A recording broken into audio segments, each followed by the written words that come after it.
دعا مسلمان میں عقیدہ توحید پختہ کرتی ہے، اور دعا اس دولت کا نام ہے جو صرف مومن کے پاس ہے، کافر کے پاس نہیں۔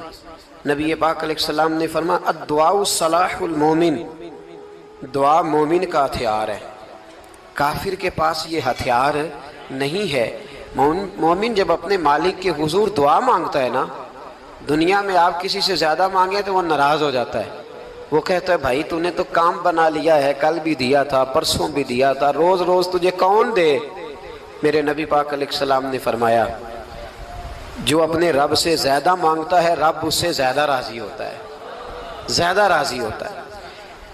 اب دعا مخصوص اوقات نہیں دعا کے، فرمایا اذا دعان، جب بھی دعا مانگو گے تمہارا رب تمہاری دعا کو، جب بھی دعا تو دعا کرتے رہنا چاہیے، ہر وقت دعا میں بندہ شامل رہے، اللہ کے ذکر میں شامل۔ یہ جو قرآن مجید نے کہا نا یا ایھا الذین آمنوا اذکروا اللہ ذکرا کثیرا، اے ایمان والو اپنے رب کا ذکر کثرت سے کرو، وسبحوہ بکرۃ واصیلا، اور صبح و شام اسی کی پاکی بیان کرو۔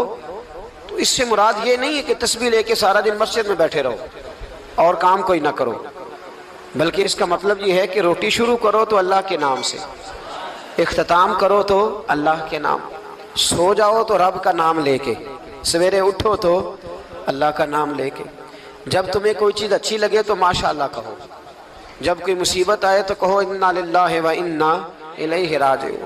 تو سارا دن اللہ کا ذکر جاری رہے گا۔ نبی پاک صلی اللہ علیہ وسلم نے مسلمان کو ایک دوسرے سے ملنے کا طریقہ بتایا۔ مصیبت آئے تو کیا کہنا ہے؟ صرف فوت پہ نہیں کہنا، اس کی وضاحت کر دو۔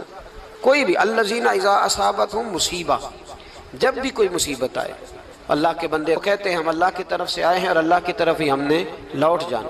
تو میرے عزیز ہر وقت اللہ کا ذکر جاری رہے گا، ہر وقت زبان پہ رب کریم کا۔ دیکھیں نا نبی پاک علیہ السلام نے ہمیں ملاقات کا طریقہ بتایا۔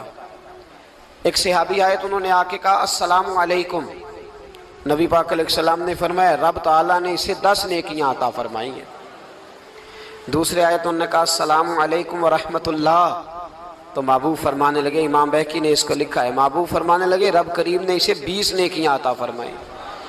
ایک اور آئے، عرض کیا السلام علیکم ورحمۃ اللہ وبرکاتہ، محبوب فرمانے لگے اللہ نے اسے 30 نیکیاں عطا فرمائی۔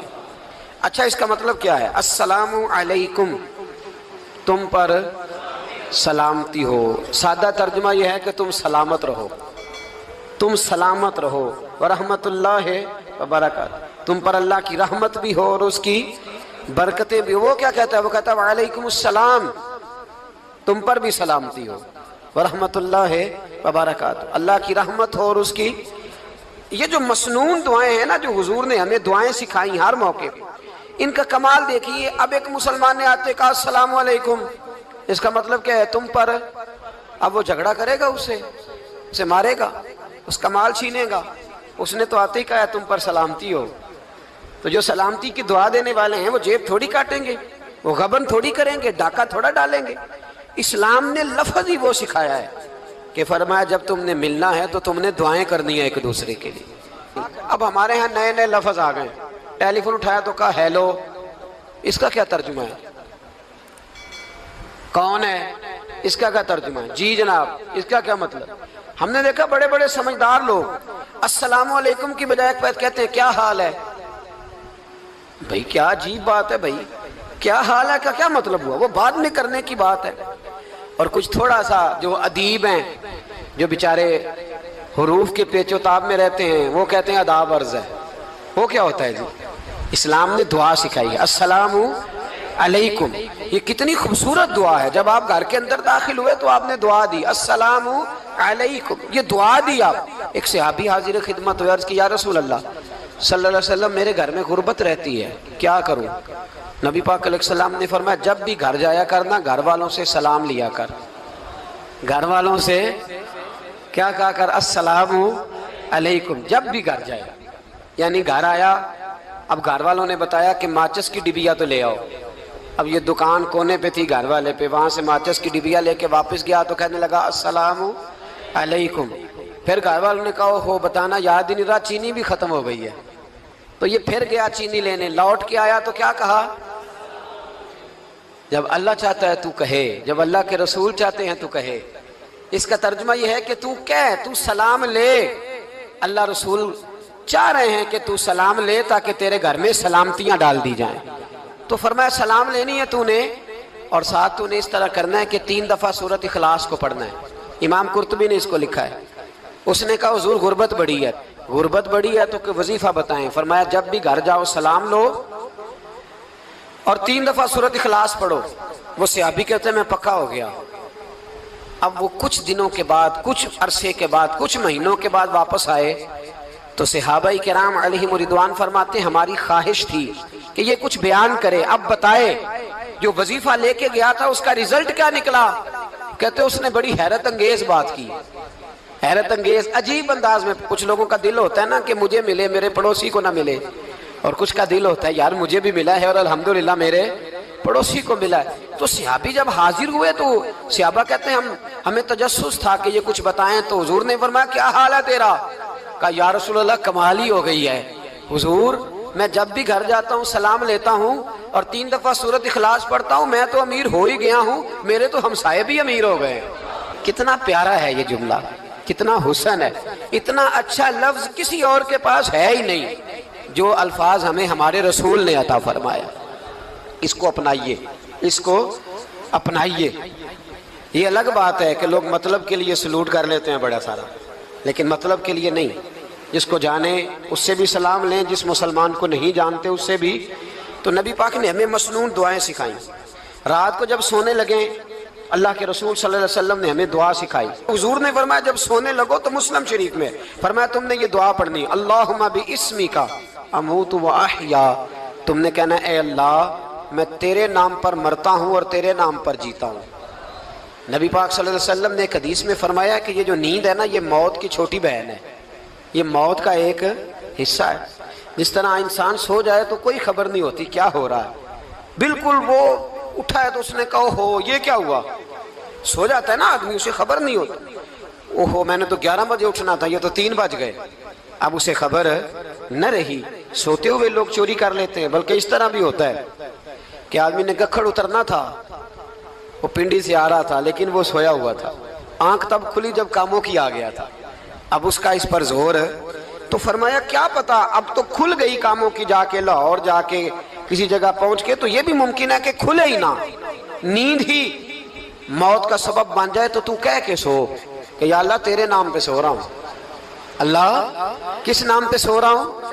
یار اگر ہم ان دعاؤں کا حسن سمجھے مت اللہم باسمک اموت و احیا، یا اللہ میں تیرے نام پہ سوتا ہوں اور تیرے نام پر اٹھتا ہوں. گویا کہہ رہا یا اللہ میری نیند بھی تیرے فضل سے ہی ہے، اور اگر آنکھ کھل جائے تو وہ بھی تیرے فضل سے ہی ہے. کتنا اعلیٰ نبی پاک علیہ السلام نے انداز سکھایا. اور پھر بخاری شریف میں حدیث موجود ہے، فرمایا جب اٹھو تو کہو الحمدللہ الذی احیانا بعد ما اماتنا والیہ النشور. فرمایا جب تم سو کے اٹھو تو پھر کہو اے اللہ ساری تعریفیں تیرے لیے، تمام تعریفیں جس نے ہمیں موت کے بعد حیات دی. موت کے بعد فرمایا احیانا بعد ما اماتنا، ہمیں مرنے کے بعد گویا اللہ کا شکر ادا کر کے آنکھ کھل گئی. دیکھیں کس طرح اسلام مسلمان کو اللہ کے ساتھ جوڑتا ہے. فرمایا شکر کر، آنکھ کھل گئی. کہ یا اللہ تیرا شکر ہے تو نے موت کے بعد ہمیں دوبارہ حیات عطا فرمائی، یہ شکر ادا کرو. گویا تم یہ نہ کہنا کہ میں اٹھ گیا ہوں تو میرا کمال ہے، یہ نہ سمجھنا میں اٹھ گیا ہوں تو میں بڑا پابند ہوں. جب میں ارادہ کر لوں کہ میں نے 11 بجے اٹھنا ہے تو پھر میں اٹھ جاتا ہوں. یہ نہ کہنا کہ یہ الارم بڑا اچھا ہے، یہ مجھے اٹھا لیتا ہے. ذہن کے اندر خیال کر کہ نیند تو موت کی طرح تھی، یہ جو میں اٹھ گیا ہوں تو اپنے رب کے فضل سے اٹھا ہوں. جو میں اٹھ گیا ہوں، جو ابھی اٹھے ہیں وہ تو بول دینا کم از کم کہ میں اپنے رب کے فضل سے اٹھ گیا. تو دعا سکھائی. پھر دیکھیے نبی پاک صلی اللہ علیہ وسلم نے فرمایا جب تم بیت الخلاء میں جاتے ہو نا، واش روم میں جاتے ہو تو گندی چیزیں ہوتی ہیں وہاں، شیطان ہوتے ہیں، جنات ہوتے ہیں، یہ گندگی پہ ہوتے ہیں. جب تم واش روم جاؤ، بیت الخلاء جائے تب بھی دعا مانگو. کیا دعا مانگو؟ وہ دعا بھی نبی پاک صلی اللہ علیہ وسلم نے ہمیں تعلیم فرمائی اور بخاری میں ہے. کہا پڑھا کرو اللہم انی اعوذ بک من الخبث والخبائث. کہو اے اللہ ناپاک چیزوں سے میں تیری پناہ مانگتا ہوں، وہ نر ہوں یا مادہ ہوں. اللہ میں تیری پناہ مانگتا ہوں۔ واش روم کے اندر بہت ساری بری چیزیں ہوتی ہیں، جوان میری بات پر توجہ فرمائیں، وہاں بہت ساری گندی چیزیں ہوتی ہیں۔ انسان کئی دفعہ واش روم میں جاتا ہے، اسے وسوسے زیادہ آتے ہیں، یہ نوٹ کریں میری بات کو۔ اصل میں نا ہم بات ڈھونڈ رہے ہیں علاج اپنی بیماریوں کا، حالانکہ علاج تو سارا مدینے والے رسول کے پاس موجود ہے، محبوب کے پاس ساری دوائیاں ہیں۔ تو نبی پاک علیہ السلام دیکھیں نا، انسان واش روم میں جاتا ہے، اسے وسوسے آتے ہیں، برے خیالات آتے ہیں، وہ گناہ کی طرف کئی دفعہ مائل ہوتا ہے، تو کہا تو دعا پڑھ کے جا، اللہم انی اعوذ بکا، یا اللہ میں تیری پناہ مانگتا ہوں، من الخبث والخبائث، ہر خبیث اور بری چیز سے میں تیری پناہ مانگتا ہوں، وہ نر ہو یا یار کتنا عظیم دین ہے، کتنا عظیم میرے مصطفیٰ کریم کا وہ والا دین ہے۔ اصل میں اللہ کرے بی اے پاس بچے کو بیت الخلاء کی دعا بھی یاد ہو جائے، ایسے یاد ہو جائے، اور اس کے ماں باپ سمجھ لیں کہ جوان ہو گیا ہے، تو اب ہو سکتا ہے اس کی طرف شیطان حملہ زیادہ کرے، اسے خراب کرنے کی کوشش کرے، تو لہٰذا اسے دعا سکھائی جائے تاکہ اس کو پہلے سے پتا ہو کہ میں نے اس بے ایمان سے بچنا کس طرح سے۔ اب آپ دیکھیے نبی پاک علیہ السلام نے ہمیں دعا سکھائی، مصنف ابن ابی شیبہ میں۔ کون سی دعا؟ واش روم سے نکلنے کی۔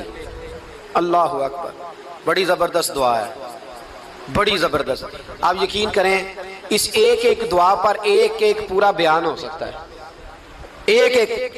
یہ اس لیے نہیں میں کہہ رہا کہ میں کوئی عالم فاضل آدمی ہوں، آپ کہیں گے کہ بتا رہے ہیں میں بڑا پڑھا لکھا ہوں، صرف یہ عرض کر رہا ہوں کہ اس کے فوائد پر، ثمرات پر جو اللہ تبارک و تعالیٰ امت کو دیتا ہے، ان دعاؤں کی جو فضیلت حدیثوں میں آئی ہے، اور پھر جو اس کے فوائد ہے، اگر اس پر بات کروں تو ایک دعا تقاضا کرتی ہے کہ اس پر پورا ایک لیکچر ہونا چاہیے۔ دیکھیے آپ واش روم سے نکلے، دعا کیا ہے؟ دعا کے لفظ کیا؟ الحمدللہ الذی، ایک حدیث میں لفظ ہے غفرانک، غفرانک، اے اللہ میں تجھ سے بخشش چاہتا ہوں۔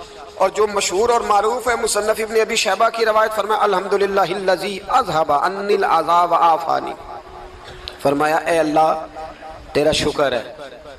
واش روم سے نکلا ہے تو کہہ رہا ہے یا اللہ تیرا شکر ہے، تو نے مجھ سے اذیت دور کی، وعافانی، اور تو نے مجھے عافیت عطا کر دی، اذیت دور کر دی اور عافیت۔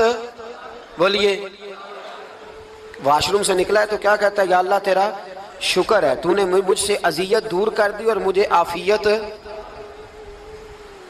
ڈاکٹر حکیم ہومیوپیتھک ایک چیز پر متفق کم ہوتے ہیں، پتہ ہے نا آپ کو، لیکن اس بات پر سب کا اتفاق ہے کہ اگر کسی کو قبض ہو جائے نا تو شاید 70 یا 72 بیماریاں لگ جاتی ہیں اس کو۔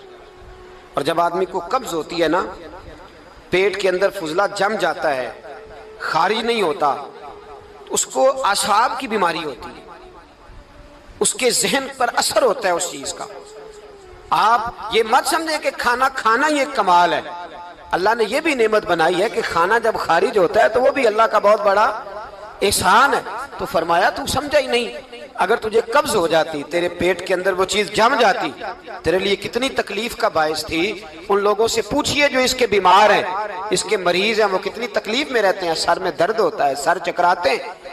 ایک بہت بڑا روڈ ایکسیڈنٹ ہوا تو ڈرائیور سے لوگوں نے پوچھا کہ مسئلہ کیا ہے، تو کہنے لگا میں قبض کا مریض ہوں، تو میں کھانا کھا لیتا ہوں تو میرے ذہن پر وہ اس قدر زیادہ گیس کا غلبہ ہوتا ہے کہ میں سخت تکلیف میں ہوں۔ نبی پاک علیہ السلام نے ہمیں سمجھایا اور بتایا کہ سمجھ لو یارو، کھانا کھانے کی نعمت تو اللہ نے تمہیں عطا فرمائی ہے، لیکن کھانا کھانے کے بعد اس کا اخراج بھی اللہ کی بہت بڑی نعمت ہے، تو اللہ کا شکر ادا کرو۔ پھر جب آپ گھر سے نکلیں گے تو بھی اس کی دعا ارشاد فرمائی، بسم اللہ توکلت علی اللہ، اللہ کے نام سے گھر سے نکلتا ہوں اور میں نے بھروسہ بھی اللہ کے نام پہ کیا۔ جب گھر سے نکلیں تو کس کے نام پہ بھروسہ کریں؟ بولیے، حضرت رابعہ بصریہ رحمت اللہ علیہا، آپ تشریف لے گئیں حج کرنے، جس دن واپس آئیں اپنا اونٹ کہہ گئی جاتی دفعہ، کہنے لگی اللہ میں تیرے حوالے کر کے جا رہی ہوں، اور بسم اللہ توکلت علی اللہ، بھروسہ بھی تیری ذات پہ ہے۔ جس دن واپس آئی نا، اسی دن کسی نے بتایا کہ اماں آج ہی تیرا اونٹ مر گیا ہے، تو اونٹ کے سرانے کھڑی ہو کے کہنے لگی مولا میں تو تیرے نام پہ، تیرے پہ بھروسہ کر کے گئی تھی، تیرے حوالے، میں تو تیرے گھر گئی تھی۔ تو لوگ کہتے ہیں اماں کے منہ سے لفظ نکلے تو اونٹ زندہ ہو کے کھڑا ہو گیا، کھڑا ہو گیا ہوں۔ تو اماں کہنے لگی نہیں تمہیں ہی غلطی لگی ہے، مرا ہی نہیں تھا۔ پہلے سے ہی موجود تھا، گویا اپنی کرامت بھی نہیں ظاہر ہونے دی. تو بھائی گھر سے نکلیں تو کس لفظ پر کہ یا اللہ میں تیرے بھروسے پہ نکل رہا ہوں. میں اس کے دو فائدے ہوں گے. ایک تو آپ اللہ کی امان میں جا رہے ہیں، اللہ کی امان میں آ رہے ہیں، اور دوسرا جس گھر کو آپ چھوڑ کے جا رہے ہیں اسے بھی اللہ کی امان میں دے کے جا. تو کتنا لذت والی دعا ہے جو نبی کریم علیہ السلام نے ہمیں سکھائی. اب ذرا حدیث سنیں خوش ہو کے. دیکھیں حضور نے دعا سکھائی، فرمایا جب دیکھ لو نا کسی کو ہنستا ہوا، کیا کرتا ہوا؟ ماشاءاللہ آپ تو ہنسنے لگے. جب کسی کو ہنستا ہوا دیکھو تو کہا کرو اضحک اللہ سنک. یہ دعا، یہ بخاری ہے. فرمایا دعا مانگا کرو جب کسی مومن کو ہنستے ہوئے دیکھو تو دعا مانگو اضحک اللہ سنک، اللہ تجھے ہنستا ہی رکھے. اللہ تجھے، بولیے، جل نہ جایا کرو کہ میں پریشان ہوں تو یہ ہنس کیوں رہا ہے. جھلا نہ کرو، بلکہ کیا کرو، اللہ تجھے ہنستا رکھے، اللہ تجھے. نبی پاک صلی اللہ تعالی علیہ وآلہ وسلم نے فرمایا، ترمذی میں حضرت اسامہ بن زید رضی اللہ تعالیٰ عنہ سے حدیث مروی ہے، حضور نے فرمایا جس نے کسی کے ساتھ احسان کیا اور جس پر احسان کیا، اگر اس نے یہ دعا پڑھ دی نا جزاک اللہ خیرا، تو فرمایا اس نے اللہ کی بھی پوری حمد کر دی اور محسن کا صحیح شکریہ بھی ادا کر دیا. کیا کہنا ہے؟ جزاک اللہ، اللہ تجھے بہترین جزا عطا کرے. اس کا ترجمہ کیا ہے؟ اللہ تجھے بہترین، کیونکہ حضور فرماتے ہیں من لم یشکر الناس ولم یشکر اللہ، جس نے بندوں کا شکریہ ادا نہیں کیا اس نے اللہ کا بھی شکریہ ادا نہیں کرنا. تو کیا کہنا چاہیے؟ جزاک اللہ خیرا. اور اگر اماں کہتی ہو بچوں کو انگریزی سکھانی ہے تو کیا کہنا ہے؟ پھر شکریہ ادا کرنے میں کیا کہنا ہے؟ Thanks, thank you. وہ خدا کے اس کا ثواب کتنا ہے؟ بولے انگریزی ایک زبان ہے، اس کو زبان ہی رہنے دیں.